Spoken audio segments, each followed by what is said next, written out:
How were you financing these trucks at the time? How were you working out the finance for them if you were financing them? The original trucks, I used to buy them because I used to buy secondhand. Right. So I used to buy secondhand lorries. I think the first lorry I bought was it was like 65k. Fuck me, that's a lot of money, isn't it? 65 Yeah, grand. that's the first one we bought, 65k.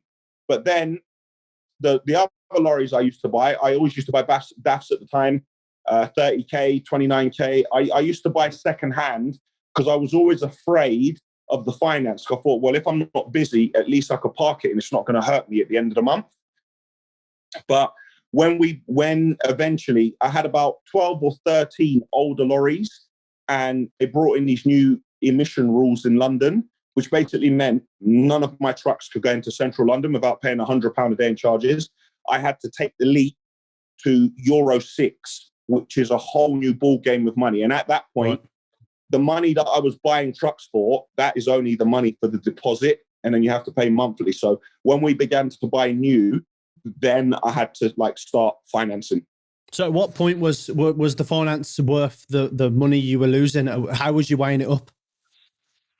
I kind of weighed it up with the finance that I didn't have a choice, because if I didn't have new trucks, I would have just completely lost half my business. Yeah, because I couldn't go into central London. Right.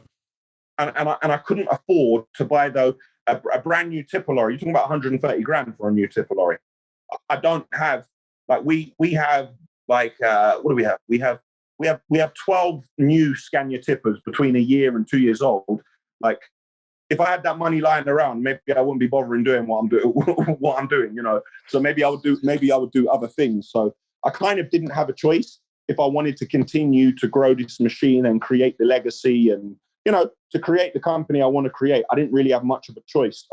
It was just more adaptation and make it work and do your sums and do your Excel documents and know what that lorry's got to earn on a daily basis, know what your targets are.